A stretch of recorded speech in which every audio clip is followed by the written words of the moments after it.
SRX crowns a new champion. Harvick and Keselowski make it into the playoffs on points, and your local racing report. All that and more on the Flag to Flag podcast. Welcome to episode 3 of the Flag to Flag podcast with your host, John DeRugeris, the motorsport enthusiast, and my other lovely host, Mr. Chad Barker. How are you doing, good sir? What's that hat? What's the logo on the hat? Okay, so I'm doing good. I'm back in Ohio, back at school, back at college. If you need to, my roommate needs to head back to class real quick. So but this hat is a Corsair, ladies and gentlemen, Formula V driver Jack Herberger. But this hat, it's a Corsair detail in Franklin, Tennessee. They've got a few more locations. When I was racing, they were my first sponsors, and it's just it's the hat it's their logo for the hat. There you go. Yeah, nice. But we had not gonna lie, we had a pretty mellow weekend, for racing. Not much going on. We had IndyCar, NASCAR trucks, and Formula One still off. Then we have SRX wrapping up their series at Lucas Oil, and then we had a lot of action, however, at Watkins Glen. But we'll get into that later. But we've also got kind of non-racing news, if that makes any sense. So yeah, the big thing coming from IndyCar right now is the reason I kind of put this into our notes because I was thinking, I saw this thing that said NASCAR is moving away from Motorsports Games as a developer, and that got me thinking, where the hell is the IndyCar game? And because I hadn't paid any attention to it, and turns out it had actually gotten pushed back to 2024 to next year, and I've had a little experience. I've had a little experience with Motorsports Games and the games they produced, and it's bad. It's bad. It's not good. No way to sugarcoat it. It is awful. It is. And awful. So I'm gonna be honest. I don't have high expectations for the IndyCar game. I'm definitely gonna if I feel like it, I'm definitely gonna purchase it. I definitely want to at least try it. I'm at least gonna give it a try because who knows?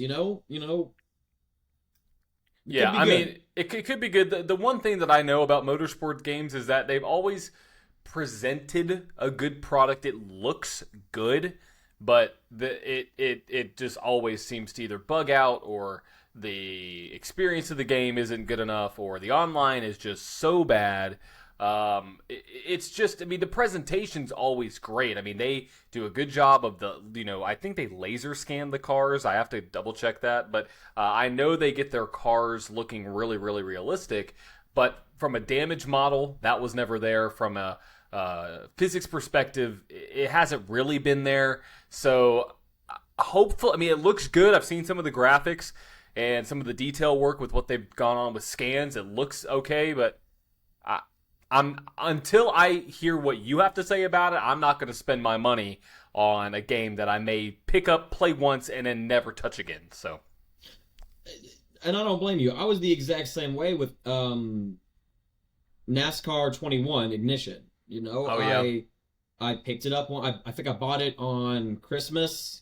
I bought it on Christmas, and I tried it once.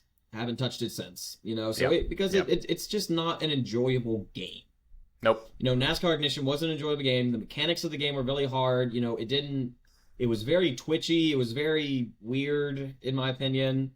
Then again, I feel like you and me have been spoiled with iRacing. iRacing has a beautiful product, as well as Assetto Corsa. There's other things out there which, Motorsports Games might be feeling the pressure from, all right? They've got to compete. Okay, because let's be honest, most of NASCAR's gaming community is on iRacing. Yeah, it is now. Yeah. It is now. Before it wasn't. Yeah. I would say when EA Sports was making their games, by the way, if EA Sports ever came back, it would be like NASCAR's community of when NCAA football comes back. But it hasn't been the same since EA Sports came pulled out of their deal. Yeah, and and it's... I really wish EA Sports would come back, but I really don't know, because they pulled out when NASCAR started to have that decline, and in some ways, I feel like we're either at the bottom of that crest or we're starting to head back up. I hope so because I mean, say what you want, a lot of the next gen car off NASCAR got a lot of grief, but It's been great. It's produced some beautiful racing. Yes, it's had its flaws. All right, they've had to make some tweaks. They had to make some changes. But I mean, that's racing. You build, and that's product manufacturing in general. You make a product. You realize that you could have done something better here. You could have done something different here. You change it, and then like next year, I mean, we see it all the year with the Apple iPhone. Some years feel like it's a good product. Send out the same phone with like the iPhone 14, so it's going to be the exact same thing with a bigger price number. Exactly. So we'll see.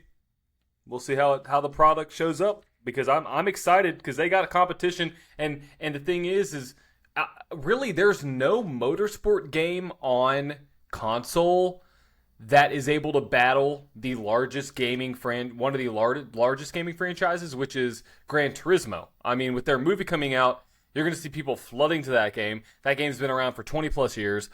I mean, Motorsport Games needs a title to help them get a little bit of leverage, but is it going to be with IndyCar? I don't know. I mean, they're tapping into a very, very niche market. Yeah, IndyCar obviously doesn't have the presence. IndyCar, the fans of IndyCar, I had this experience at Indianapolis for the 500 this year. I had this experience at the Music City Grand Prix.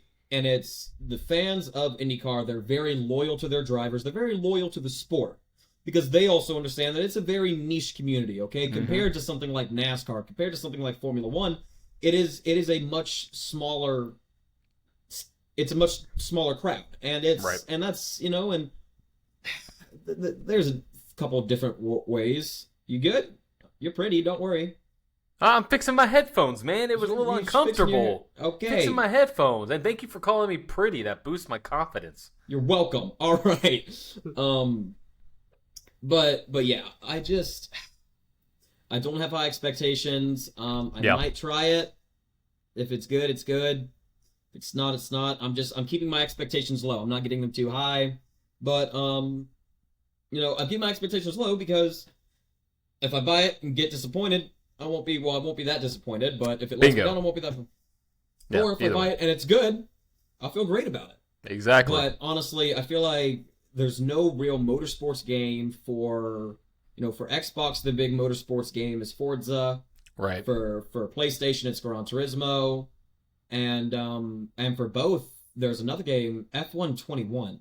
Oh, 100%. Or the F1 games, F1, the F1 series, yeah. Yes, because I really like that, there was a time where I played F121, or I played the F1 games, I'm pretty sure it was F121. I played that more than I watched Formula 1. Wow, okay, well, I mean... It was a fun game, It's a good product. It was very immersive, it was a fantastic product, and I feel like... I feel like... EA, we might see something they come over, but I would love to see Codemasters come over and work with NASCAR, but I'm pretty sure they might have an exclusive deal with... Yeah. It is bold, but they might have an exclusive deal with Formula 1. But yeah, the IndyCar game, I don't know. So far, it's not looking good. Motorsports Games, the True Motorsports Game Passion, has pushed back release, and we haven't seen anything. We've seen a few renderings, but we haven't seen any footage. We haven't seen any gameplay footage. There's a little out there. There's a little out there. There is. If you look at it, there's a little out there. Yeah, if you look it up, there's. I saw some before we hopped on. It looks like an interesting product. If you go to the official, so did NASCAR 21 Ignition X. If you go to the official X profile, which is Twitter, they have some footage from the game itself. Really? It looks like. I think it should. It's the IndyCar Pro Challenge from the IndyCar game. So we'll see. But even then, we still haven't heard much about what we're getting. Exactly, and I don't think we will. That's Motorsports Games MO. That's what they've stuck with for a long time. They've delayed products. They've pushed things back, and that's just what we kind of expect with that franchise, unfortunately. But hopefully we'll get something soon and have another specifically niche racing market game on out here in the public, because the move. Go ahead. Who's so I know IndyCar, their contract with iRacing got up, and that's why we didn't have a lot of the big IndyCar stuff happening this year on iRacing, like the 500 or anything like that. And even people who broadcast IndyCar racing stuff on Twitch or any other live streaming platform, they can't use the IndyCar logo or anything like that. So I'm just curious on where they went to. That I don't think they went to Assetto Corsa, or did they go to Motorsports Games because they figured that this game was going to be coming out? I think that's probably where they went, to try to reach console gamers, which there's a lot out there. But the big pool is like everybody knows what the Indy 500 is. Do you want to run in the Indy 500 in a game? That is probably one of the most sought after races in the world, obviously, from I think a gaming perspective. So I think they just went and tried to go the console route to try to get a younger fan base involved outside of iRacing, because iRacing is definitely an older crowd. But even with that, though, we have some other series that have one-off games. One of those specifically is SRX. They have a game that is out, and let's talk about that really quick. What happened this past weekend? It was a season finale for SRX at Lucas Oil. Walk us through what happened. So at the end of Heat 1, just like we predicted, Ryan Newman locked up the championship. So congratulations to him, and that's pretty interesting. 3 SRX seasons we've had now. We've had 3 different champions. Tony Stewart in 21, Marco Andretti in 22, and now Ryan Newman in 23.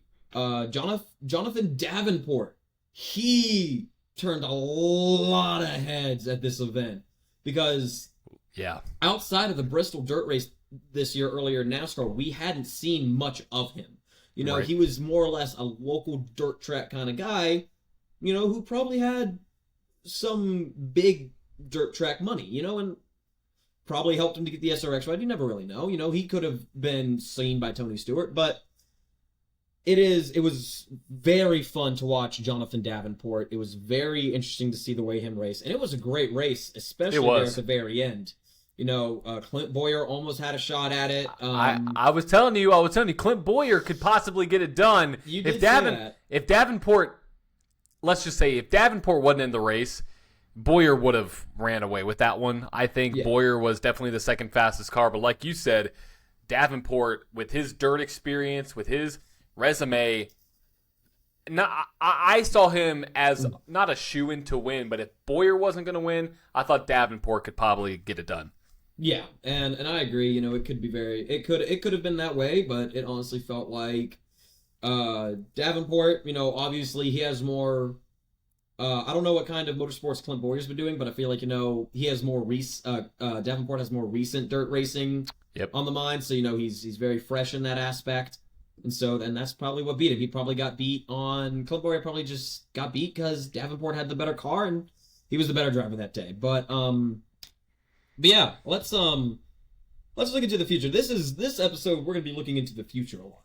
We're gonna be looking into the future a lot with 2024. So SRX, they finished their 6-week season, and so for the 2024 season and the 2024 grid, I feel like I don't know if we'll see Haley Deegan come back, but I feel like we will see someone like Bobby Labonte, obviously Tony Stewart.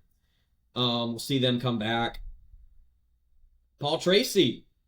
Will he be coming back? That'll be a big question. I think he will.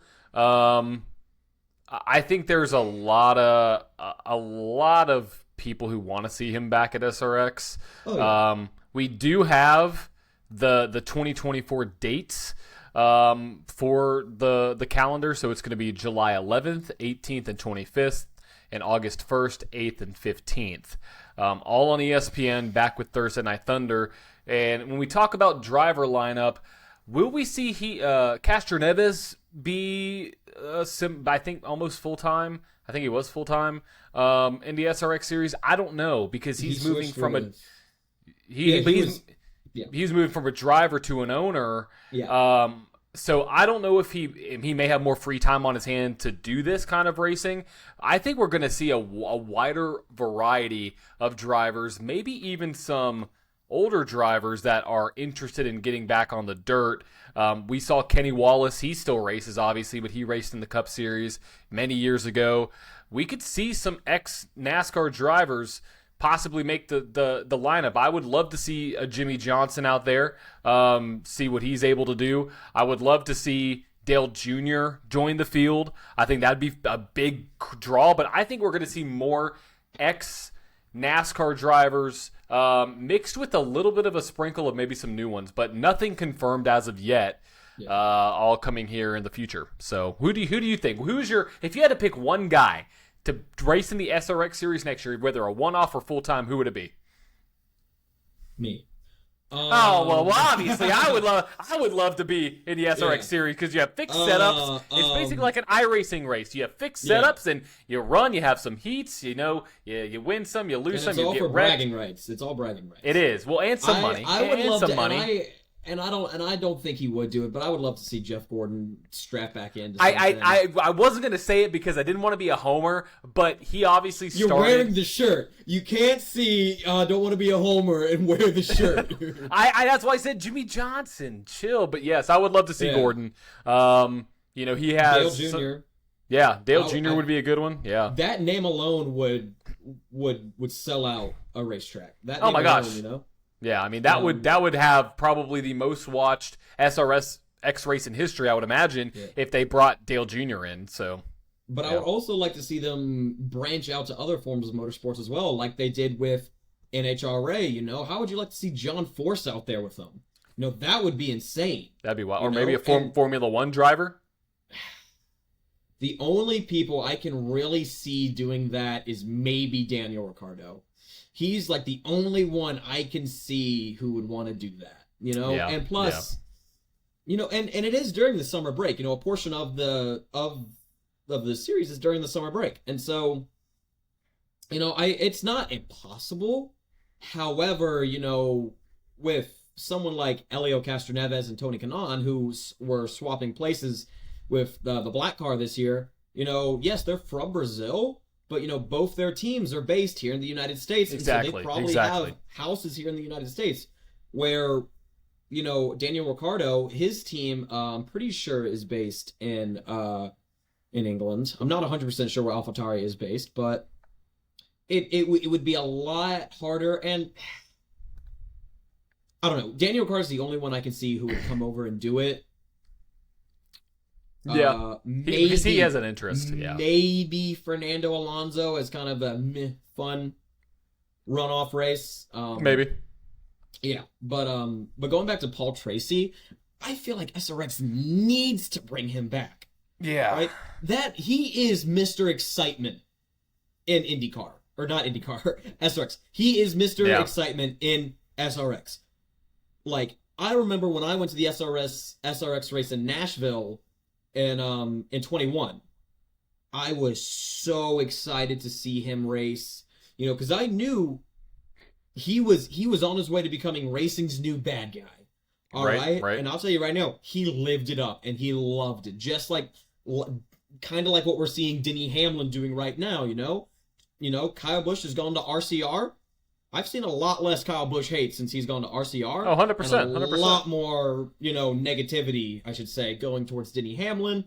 But then again, there's many different opinions going on with that. But here's the thing.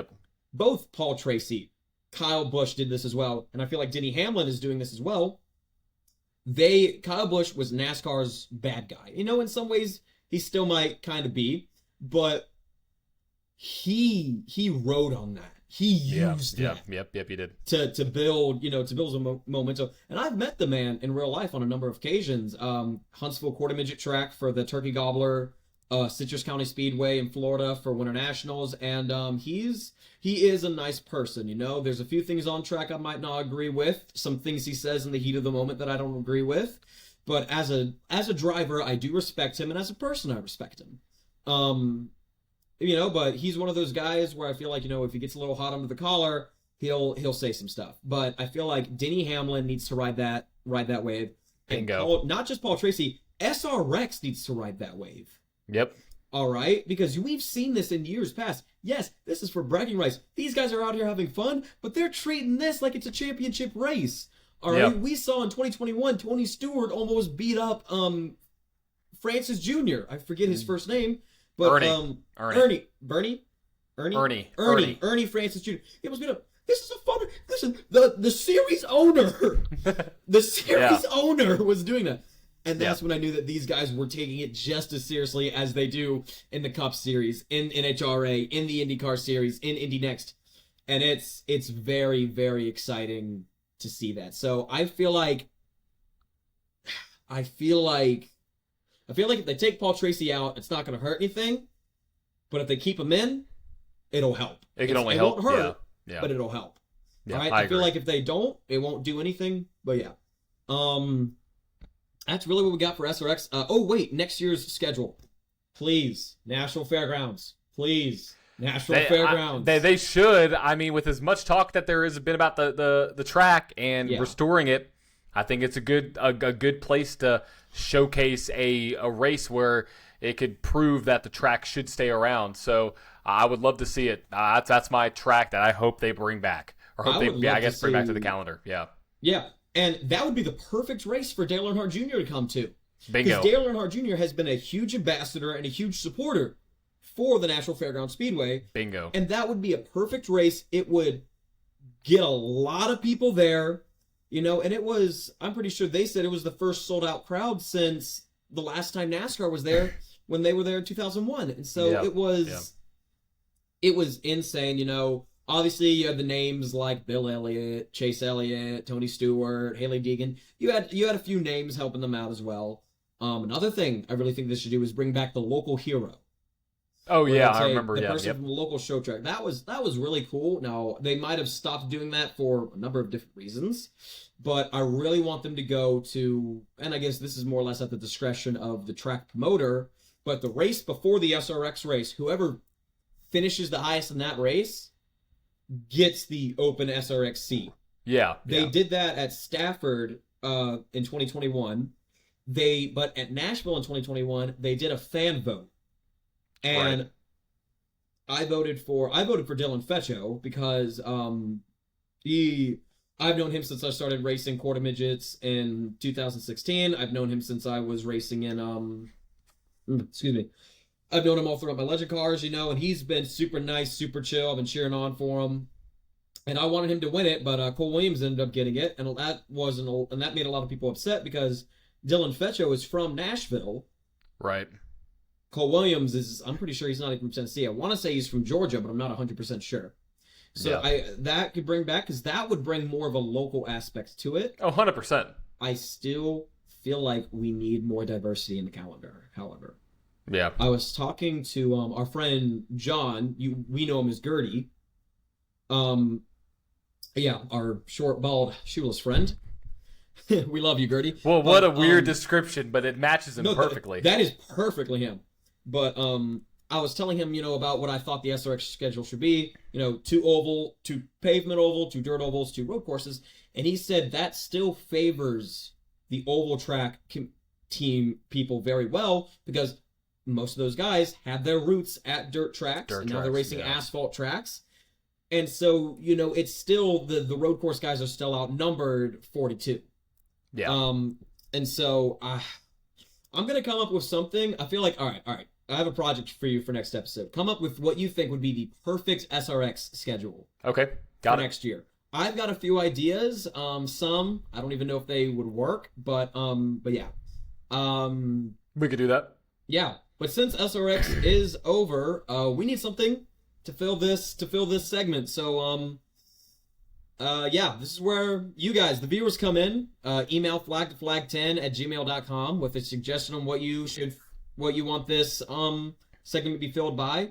For the time being, it's going to be filled by, it's going to be kind of a rotating series with a bunch of big events, and that's going to branch out anywhere from Formula Drift, NHRA, World of Outlaws, and even some of your local short track stuff, Southern Super Series, ASA Stars Tour, CRA. So we're doing a lot of research on that right now, but if you guys would like to hear a series that you're very passionate about, I heard a friend, like I said earlier, Formula Drift, because there is no content on that, and I feel like we're probably, I'm thinking about it, but we might cover that next week. But But yeah, whatever you guys want to fill this segment, let us know. We'll do our best. We'll do it. All right. Moving on to Formula One, and nothing's really changed since the last time we talked about Formula One. Nothing being released about the 2024 grid. All the driver contracts in 23 are, that we don't know if they're staying or leaving. It's really... It's pretty much the same. It's pretty much the same. Yep. Verstappen, Perez, Hamilton, Leclerc, Russell, and Sainz are the only people eligible for the championship. Red Bull, Mercedes, Aston Martin, eligible. Yeah, mathematically have a chance. They mathematically have a chance. Yes. Yes. But let's go into Sunday's predictions. Okay. I have an idea. All right. On the count of 3, we're gonna say who's winning. The last name of the person who's winning in Zandvoort. Okay. 3. Who's gonna win? Okay. Who we want to? Okay. Who we think is going to win? Not who we want to win. Who we think is going to win. Okay. All right. 3, 2, 1. Verstappen. Okay. Yep. Now there we go. Who?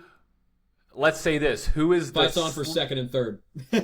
Okay. Well, I'll tell you right now. I think Mercedes is going to finish 2-3. Really? They had a great run last year in the Dutch Grand Prix, finishing 2nd and 4th with Russell and Hamilton. Leclerc finished 3rd, but I think that this could be a little bit of a momentum shift for Mercedes when it comes to what they're doing with just their overall program. They need something to bounce back, and last year they were pretty strong in the race. Looking at the full results, you had obviously Verstappen winning, and then you had Russell in 2nd, Leclerc in 3rd. I have a piece of hair on my head.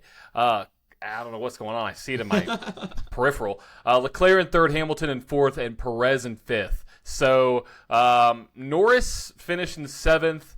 An okay run for him. We had a couple DNFs.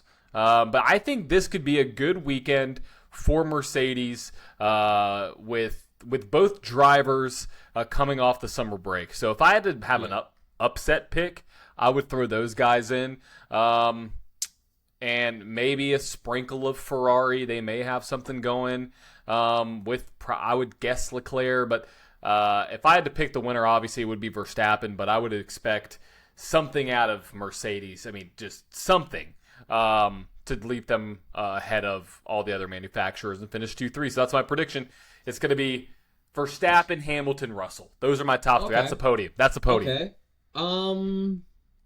I just need to ask TikTok again, because TikTok got it almost entirely right for the Cup Series. I wasn't going to mention it until we got to the Cup Series. We'll talk about that later. We'll talk about it. But they know the script. They know the script. And I'm going to keep on riding that script. I'm going to do it this week at Daytona. And they're going to pull some shit like, it's going to be Ty Dillon winning the race, which he has the absolute longest odds to win at Daytona. It's going to be something wild like that. So it's the Daytona race right before the playoffs. Anyone can win that race. All 39, 40 cars, because there's multiple new entries. I mean, it's going to be wild. Yeah, but Formula One, though, I think that's all really Formula One wise. Yeah, I feel like with 2nd and 3rd place, I know. we will see a good performance out of Mercedes. However, I do feel like McLaren is going to keep riding this wave of momentum that they've got, and I wouldn't be surprised if we saw a Red Bull 1-2 maybe, and then that 3rd place being a Mercedes or a McLaren. I could see that. Yeah, McLaren is definitely going to be. They're closer to. If I had to rank everybody, it would be Red Bull in its own class, McLaren and Mercedes in class 2, and then I would even bump down the Aston Martins and the Ferraris down to 3 because they just haven't had the pace as of late. So Aston Martin came out of the gate swinging this year. All right, we thought that there was a chance that Fernando Alonso was he? I want to say he's in his mid to late 50s. I want to say mid 50s. Fernando Alonso is 42. Oh, way off. I was way off there. If he hears this, he's gonna be very sad. That is old. For Formula One, that is old, and we were just like, that would be insane to see someone of his age and his experience compete for a championship towards the end of the year. But like we saw last year, Red Bull kind of just they found their groove and they've been staying in it ever since. Exactly. And people are, and I see people who are upset with Red Bull's dominance or what. Okay, you people weren't upset when Mercedes was on a title wave for 8 years straight. Yeah. All right. No team has ever won the Constructors' Championship 8 years in a row. So that within itself is very impressive and very fun to watch. But yeah, I feel like Mercedes needs a win to boost their confidence, but as of right now, from what I've been seeing so far this year, I'm leaning towards McLaren on getting that final podium spot. So it's going to be Red Bull 1-2. And basically, first and second place at the podium is going to be decided in qualifying. And then the fight's going to be on for third place. Makes sense. I like that. But yeah, we got Formula One back, which is good. We do. Yeah, but I think and let's stick on Formula One for a second. If you haven't made a trip to your local Walmart yet, let me tell you something. What are you grabbing? For those who aren't watching right now, John just scooted away and looked like he grabbed like 2 candy bars or something. I was at Walmart this morning, not looking for Formula One cars. I was looking for NASCAR diecasts because I just like to see what they have. And I came across this guy. I came across this at Walmart. Yeah, it's a 143 scale, but it's a 2023 Charles Leclerc F1 Ferrari. And so I picked one of these up. They had a lot of Max Verstappen left, so good to see he's left on the shelf. No, hold on, no. We're doing an unboxing. I'm not unboxing this. No way. Why? I'm leaving it in the box. I don't want to break the seal. That's an off-brand thing. You act like it's going to be worth something in a few years. I'm not going to unbox it. I'm going to leave it in the box just because you said it. Okay, well, I'm going to go to Walmart, and we'll do one. We'll do one next week, because I actually want to see, Okay. But that is good. NASCAR has a fantastic, I think they've got actually a deal with Hot Wheels to where they make toy cars, That gets a lot of the very young generation in liking the sport, and I feel like that's a market that we haven't seen IndyCar or Formula One capitalize on. Yeah, but they have. I mean, those are available. I mean, it's in the same section with all the Hot Wheels. It's right below the NASCAR 164 scale. Really? So it's there. You have to look for it. But yeah, I saw Charles Leclerc, picked that up, favorite driver, and saw Max Verstappen on there. But that is all our Formula One news. I mean, very short. It was, but in one of the previous episodes, we had Formula One at Costco. Now Formula One's at Walmart. What are they gonna be in our like fast food chains next? Like, I don't know what's gonna happen. That's what I'm saying. Like, we're gonna see just like we had the Travis Scott meal, we're gonna see the Max Verstappen victory meal at McDonald's. All right, the Max Verstappen special. It's. I don't even know what it would be. What does he order? What does he eat? Does he eat food? Is he human? With every Happy Meal, you get a mini sim racing setup. Right. Oh, right. Yes. All right. Or a broken DRS system. Let's. I guess. Wow, we're only 34 minutes into this, or we're not 34 minutes into this. We're about 30 minutes into it. We're already at our local racing report. So let's do it. This week, we are going to Adams County Speedway in Corning, Iowa. That is a very appropriate name for a city. Got some corn. In Iowa. They had 5 races this weekend with the compacts, the hobby stocks, the stock cars, the B-mods, and the modifieds. Here is your top 3 for each division. In the compacts, 3rd place, number 27, Tyler Hoover. 2nd place, number 15H, Tyler Housley. And in 1st place, number 12, John Berg. In the hobby stock division, 3rd place, number 17, Luke Ramsey. In 2nd place, number 5, Derek Myers. And 1st place, number 7, Adam Hensel. In the stock cars, 3rd place, number 50B, Brock Badger. In 2nd place, number 37D, Brad Derry. And in 1st place, the number 0, Tony Hardsteep. Oh, sorry. B-Mods in 3rd place, the 16A, Bryce Allen. 2nd place, 86J, Jared Weston. And the 1st place, A5, Austin Paul. Modifieds, 3rd place, the number 10J, Josh Cooper. 2nd place, 71 Jeff James. And in 1st place, the 38X of Brad Berggren. So yeah, if you would like your local racetrack to be shouted out on the Flag to Flag podcast, email flagtoflag10@gmail.com with your local racing with your local short track, or hit us up on any of our social media platforms, whether that be Twitter, Facebook, Instagram, YouTube. We're always taking suggestions.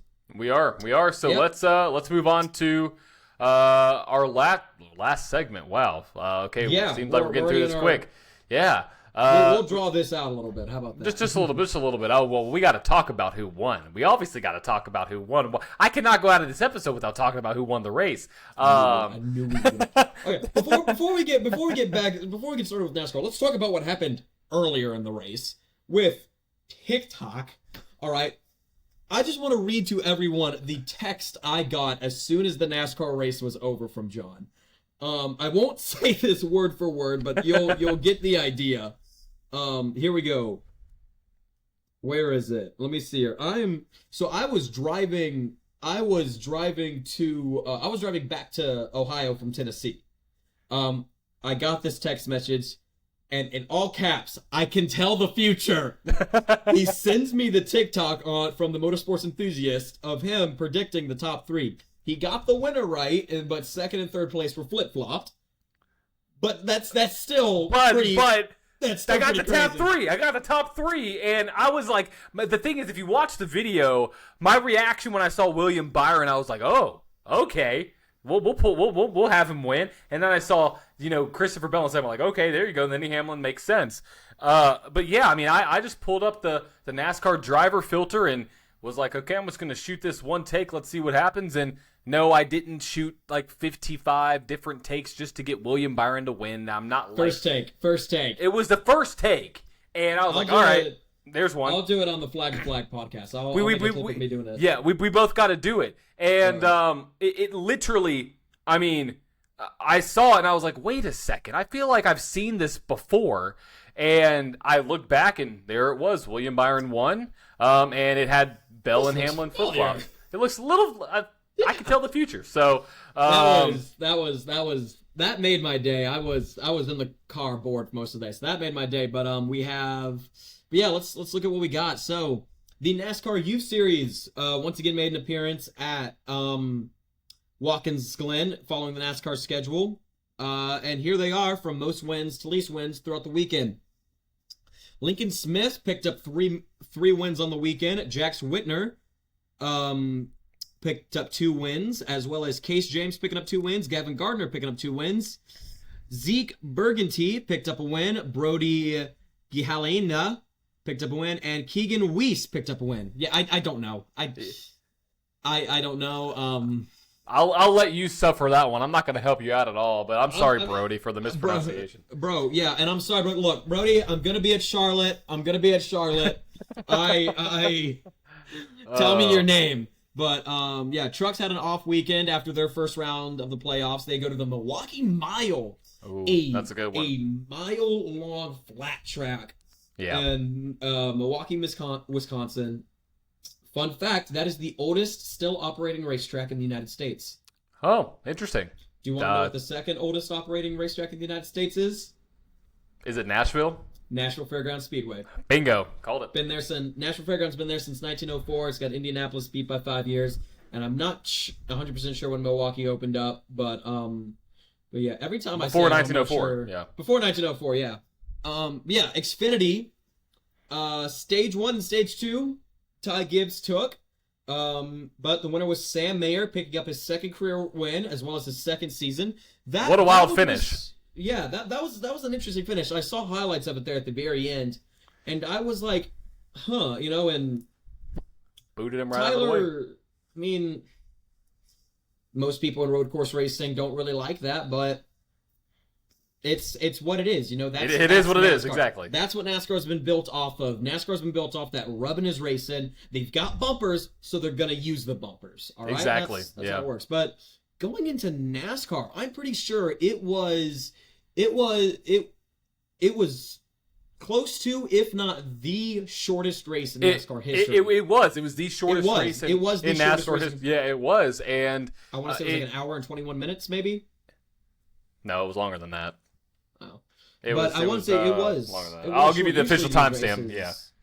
These races are usually 30 minutes, and we only have one caution, and like we said earlier, no stage breaks. Michael McDowell took stage 1.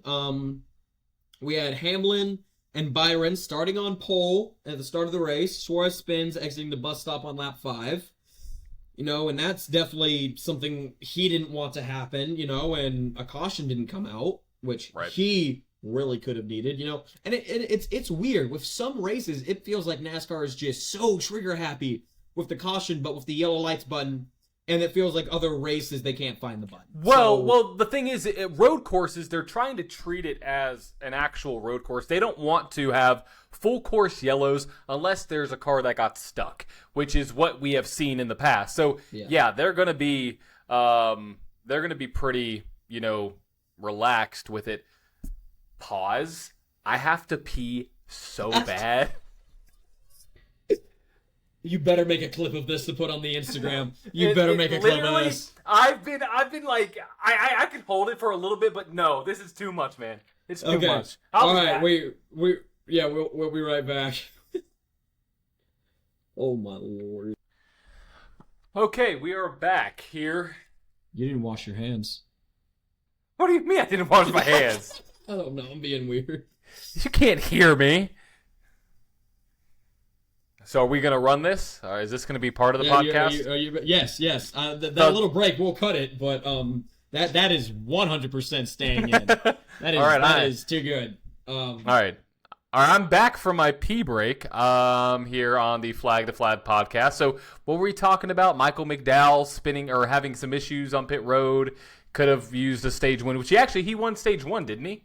Yeah, we weren't that far along yet. We were talking about Suarez spinning and, the caution thing, which, I do understand. It is a lot harder for us to go all the way around the track, cars wasting fuel, because with these long races where there's only one caution in the entire race, strategy becomes huge. We talked about this last week. Absolutely. We did. And there was a lot of teams who needed to get that strategy call right. But there was one team that didn't get the strategy call right.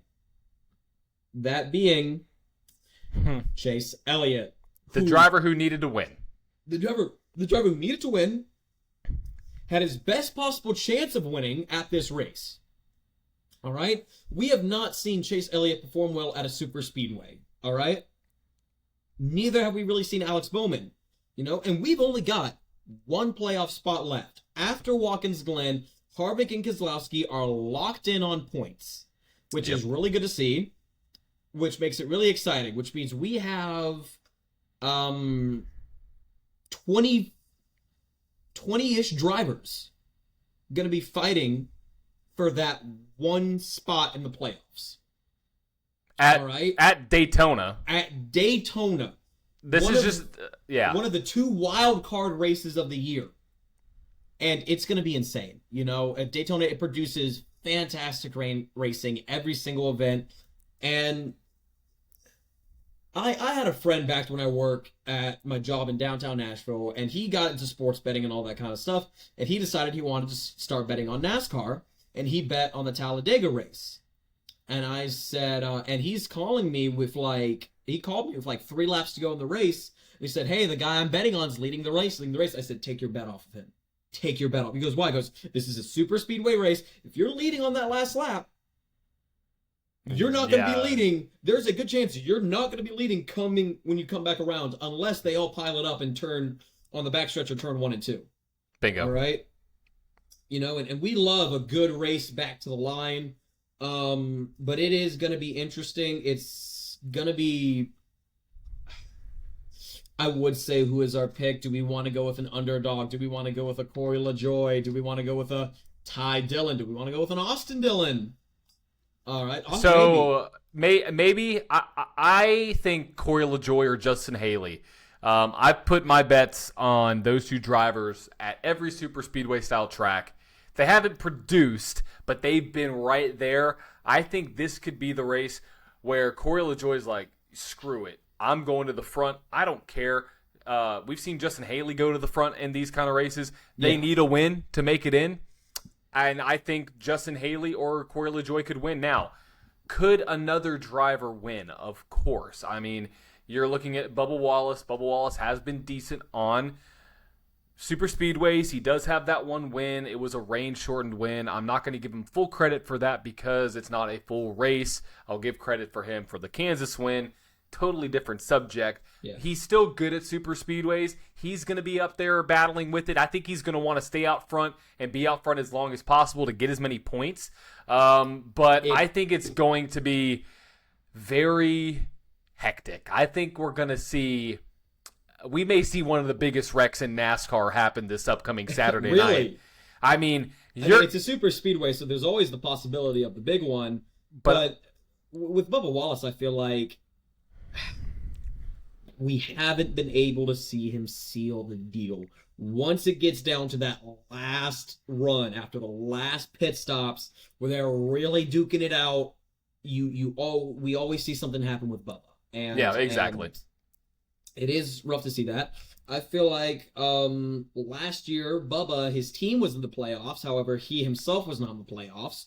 And this would be his first proper playoff appearance if he were to decide to win. But who knows? Like you said, it could be someone completely in left field. Chase Elliott, Alex Bowman could take the home to win, you know?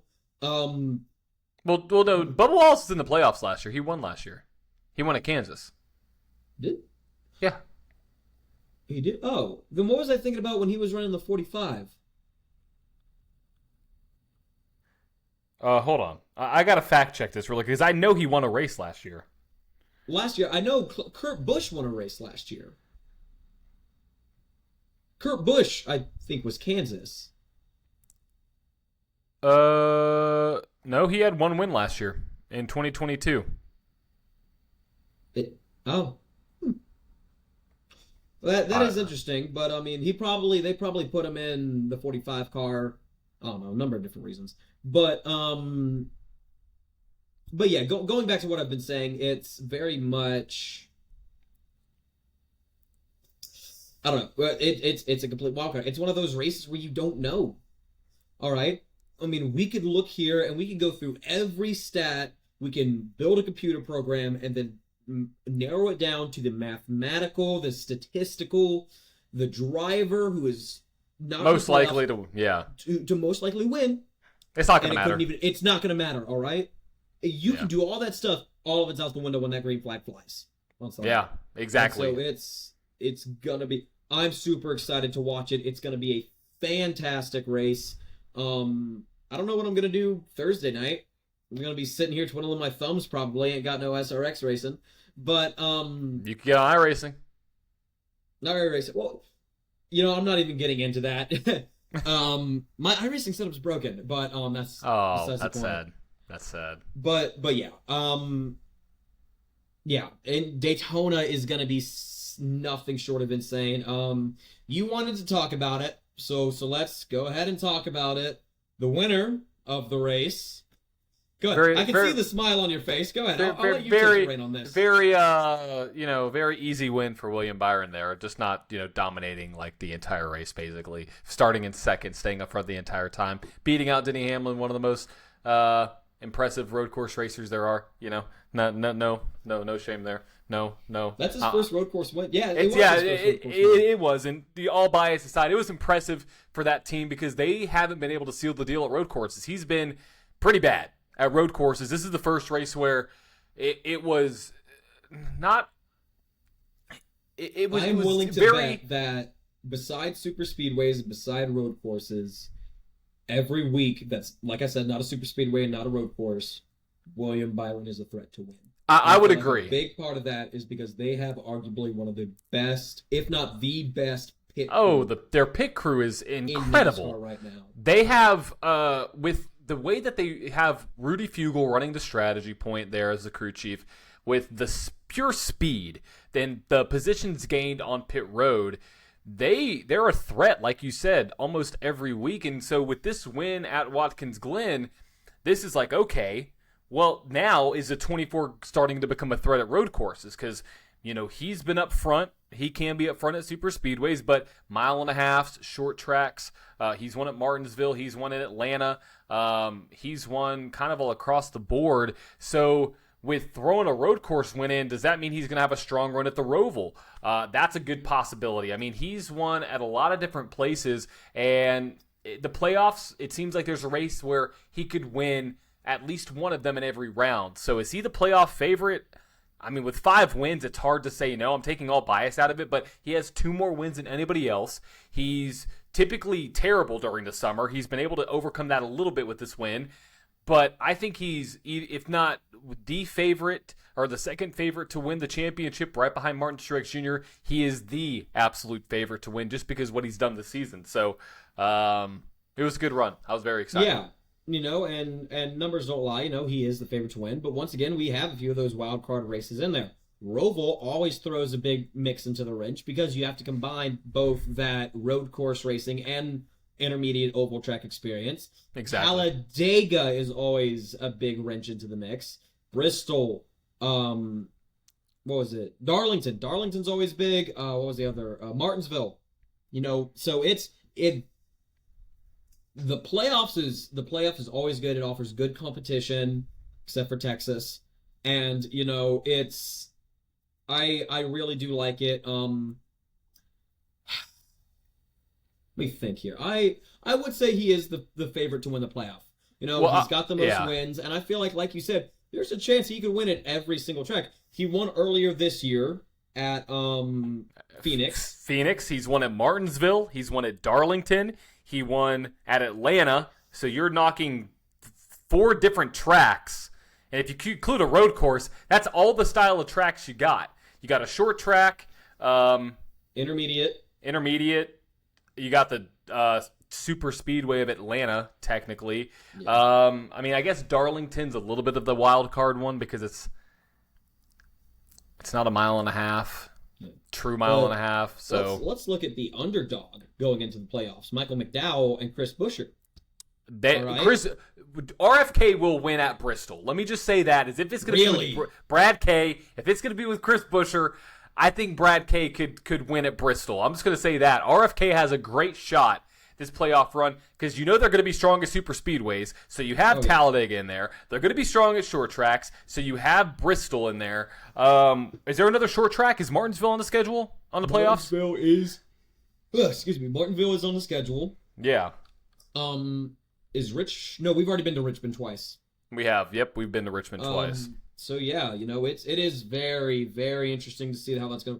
Darlington, always a fantastic race to watch at the beginning of the playoffs because everyone's nerves are fresh. They're all nervous. They're all everyone wants to get that first win. All right, you want to get that first win in the first round. That way you're comfortable.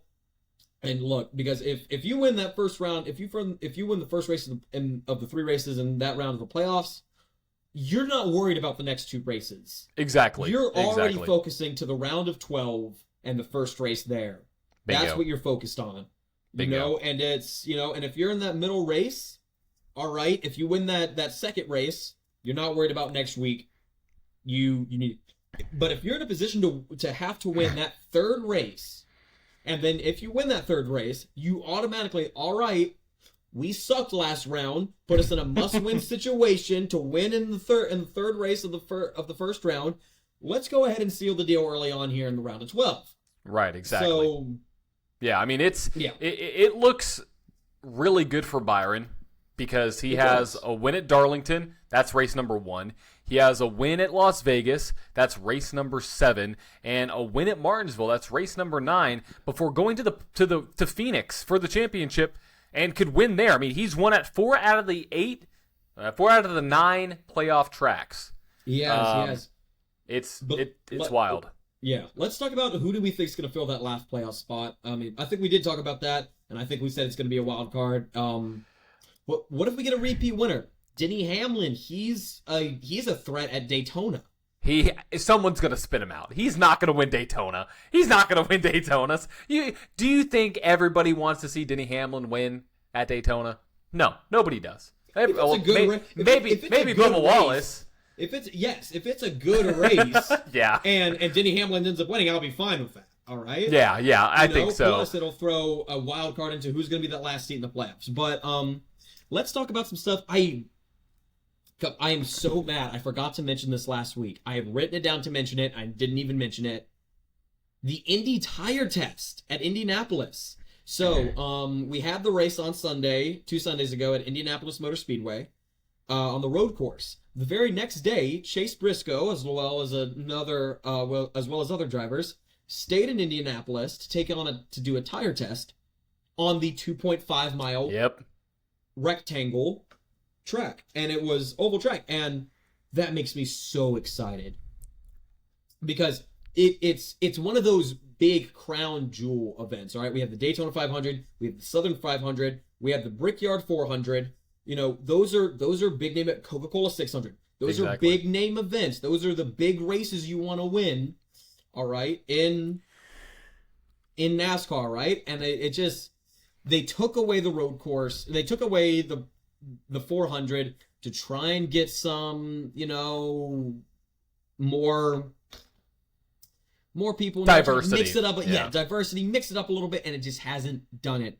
I feel like if we bring the oval back, it will produce much better racing. And I think the guys on Door Bumper Clear said this, and I'm gonna echo them.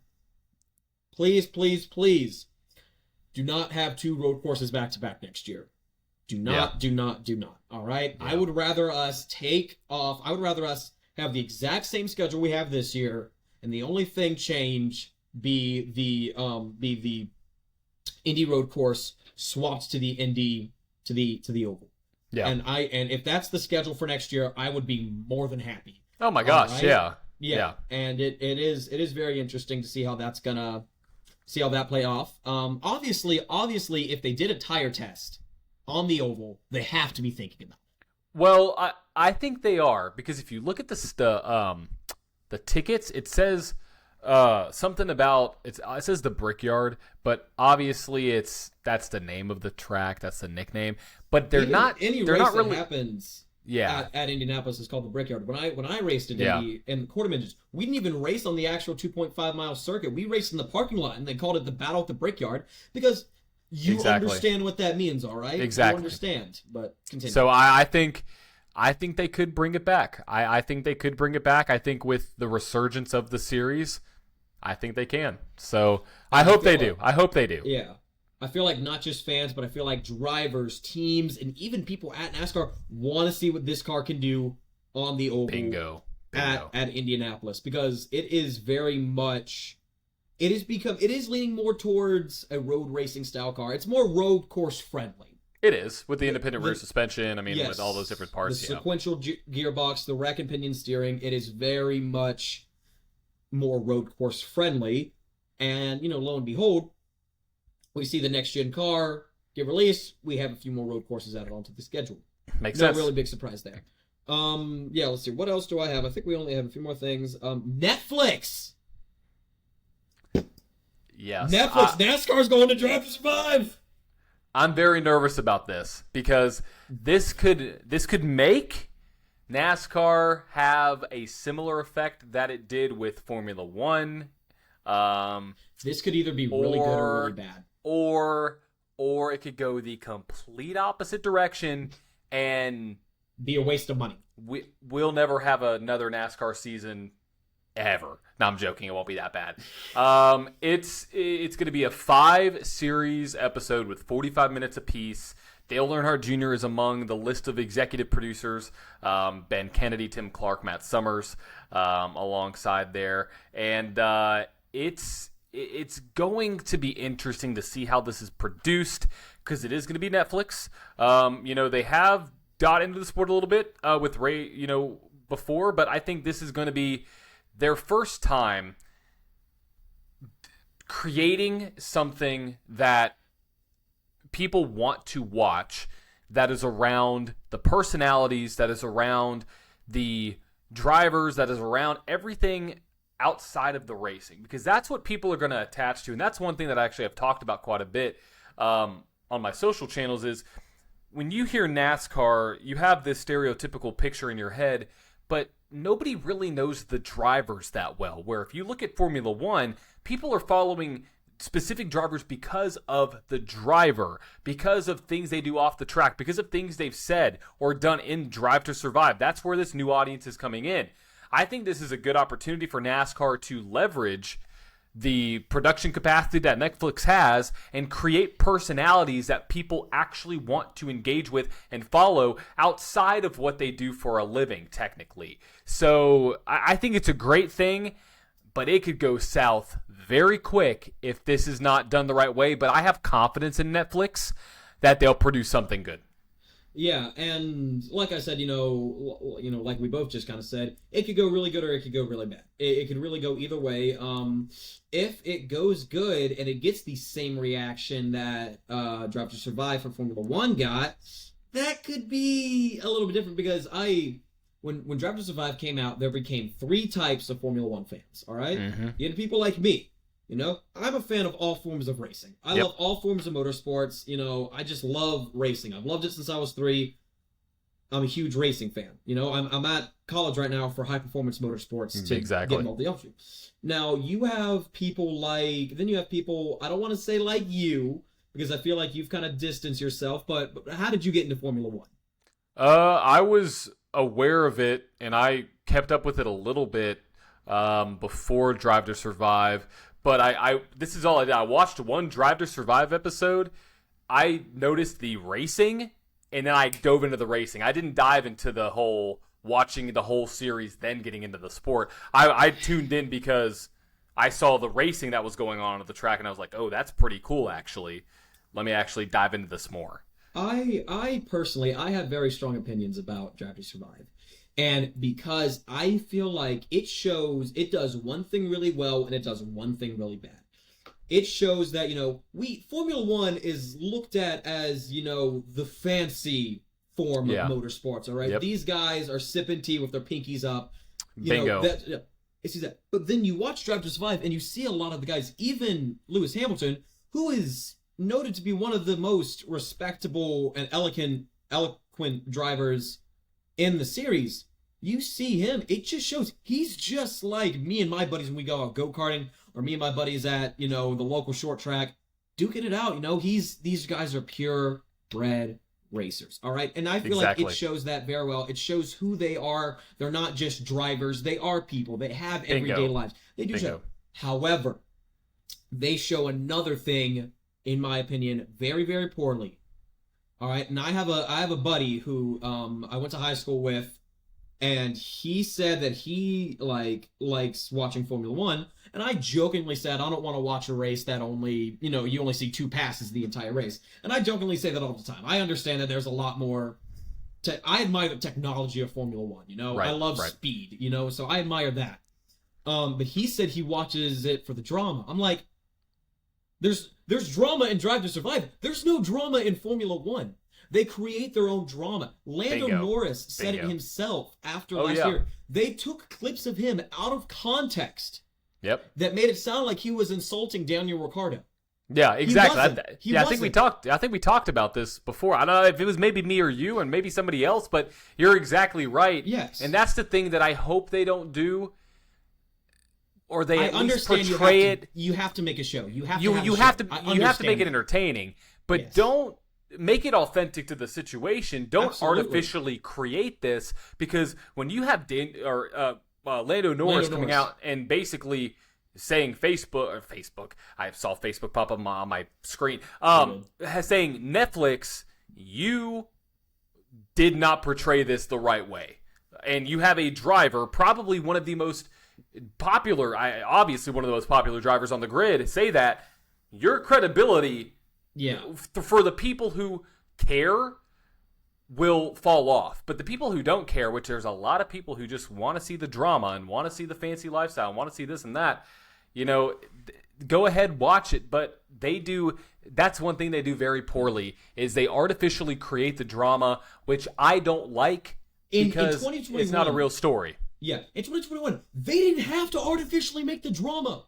They got drama. They got it. They got a story handed to them on a silver platter, and they completely missed the shot. Exactly. They airballed it. Say whatever you want, all right? Yes, a big part of that was Max Verstappen not wanting to be a part of Drive to Survive. But do you blame them? Yeah. Look at the way they painted Daniel Ricciardo. Look at the way they made this fake rivalry between Esteban Ocon and Yuki Tsunoda. All right? You know, it doesn't make any sense, you know? So, So like I was saying, there's three types of Formula One fans. You got me, just the normal racing fan. You just love all forms of racing. We got, you know, the Drive to Survive fans. And then you got people like my good friend Wes and my roommate who we saw earlier. They're just Formula One fans. They are. They like it for the racing. They respect it, you know, and I do too. You know, I feel like Daniel Ricciardo said it best when he went on a podcast and they asked him about pay drivers. You know, they asked him, "What do you think about pay drivers?" You know, and he said this. He said, this is his words, all right, but it is if you have the balls to get into a Formula One car, you have respect in the community. Oh, bingo, 100%. All right, exactly. And I do not blame that. Say what you want about Nikita Mazepin, all right? Say what you want about Lance Stroll, Nicholas Latifi, all right? Say what you want about them. If you have the nerve and this, I've always said this, it takes three things to be a race car driver. It takes money, it takes experience, and it takes a teeny tiny bit of crazy. Oh gosh, yeah, because those cars are those cars are upside down airplanes. They've said it. Yes, you know that's the best way I describe it is like that. You know, and it's the best way I can describe the craziness aspect. If you've ever seen midget racing on asphalt, oh my god, that's neither here. That's besides the point. But yeah, you know, I feel like Netflix, if they make it like Drive to Survive, it'll be good for NASCAR, but it won't be good for the casual fan. Bingo. You know, and I feel like what they're gonna see, if it has the same effect that Drive to Survive had, they're gonna be pushing away the casual NASCAR fan. Because we're seeing it right now almost. There was an attempt to boycott NASCAR after what happened with Noah Gragson. Yeah, and you know, it's a weird situation. It is. And you know, hopefully with the series that's coming out on Netflix, they'll do a good job of painting the picture of an authentic motorsport series, which is NASCAR. Because we've seen you know a series try to come out for NASCAR, totally flopped. But I watched every episode. I loved it. I loved it. It did flop. It was on the USA Network, but I absolutely loved it. But with Netflix coming in, I think they can do a really good job. I think they can paint it the right way. I think they know what they can do and what they can. I hope they don't artificially make things, but I think it's going to be a good series. All right, so let's move on to our last subject. It's about Motorsport Games leaving NASCAR. So we talked about this a little bit in the beginning of the episode, where we talked about, you know, them going over to IndyCar. But let's give us your take, Mr. Chad. What's going on here? So like I said earlier, we've been very much spoiled with NASCAR with iRacing. All right. iRacing has made a beautiful product. They have a very good relationship with NASCAR, and you know, and it's another Dale Earnhardt Jr. thing, you know. Dale Earnhardt Jr. If Dale Earnhardt Jr. says climb up a mountain, people will climb up a mountain. Bingo. All right, and so he kind of has that influence on it as well. Now, even when IndyCar left iRacing to go to Motorsports Games, Dale Earnhardt Jr. said, "Why would you do that?"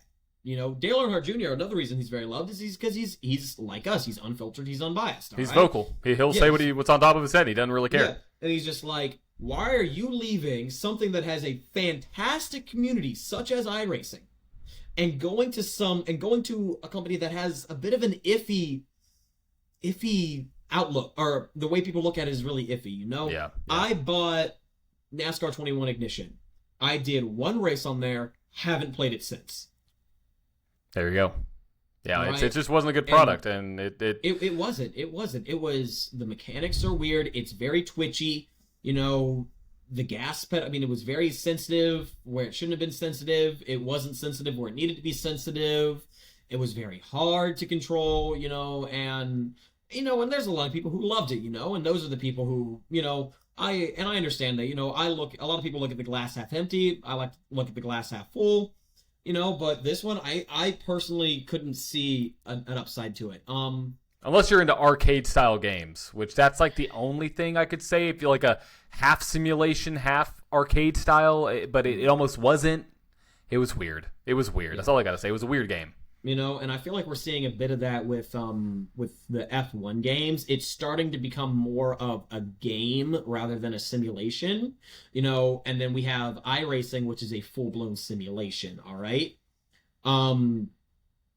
So, yeah, I feel like that's a big thing we see, and I feel like NASCAR, the video games, and I feel like I can say this for the IndyCar games as well, they're kind of in the middle. They don't know. Do you want to make it a simulation for people like you and me, the diehard fans, you know, who want to go in and mess around with the setup, you know, who want to go in and just do laps and laps and laps?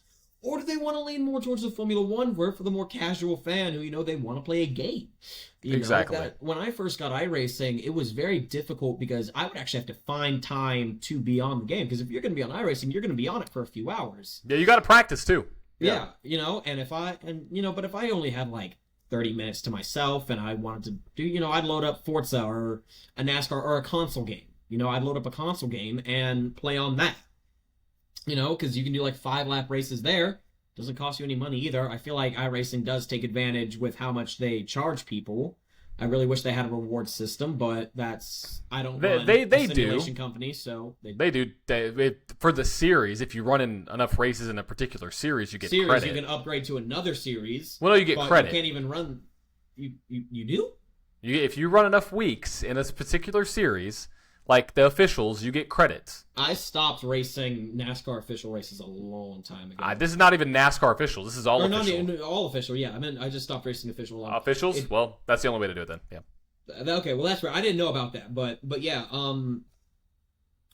With Motorsports Games, I feel like NASCAR finally just threw their hands up. They were like, "Look, you guys aren't producing something good. You released the 2022 expansion pack for NASCAR Heat 5 a year late."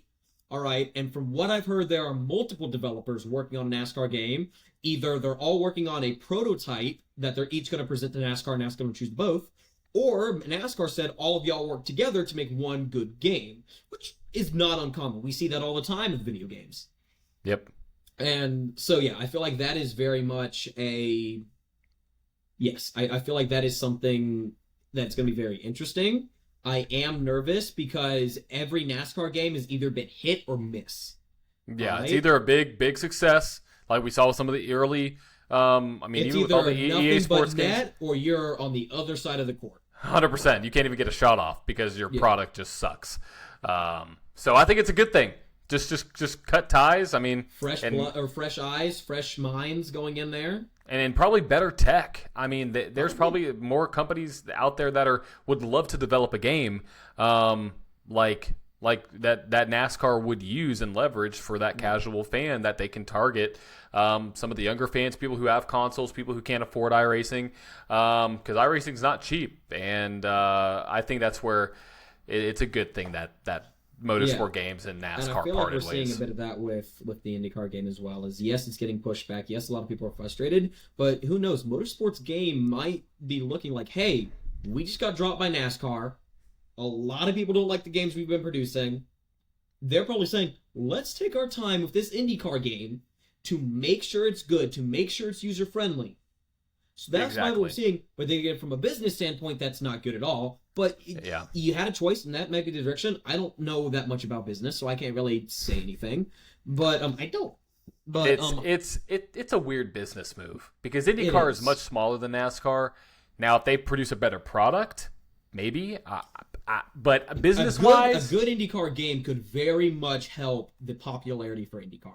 It could if the game is done the right way. Yes. That's the thing. It's all dependent on the game. If the game sucks, then somebody's going to pick it up once and put it on the shelf, just like you do with Ignition. So yeah, it's one of those things. But yeah, I think that's about it. So I think that wraps up episode 3 of the Flag to Flag podcast. If you haven't already followed us on our social media channels, please do that. We are Flag to Flag podcast on Facebook and TikTok. Same thing on YouTube. And on Instagram, we are Flag to Flag _podcast. So we are waving the checkered flag for today's episode. If you want to ask us any questions or have any specific topics you want us to touch on for our next episode next week, please email us at flagtoflag10@gmail.com. But other than that, this is John and Chad signing off. See you next time. Peace.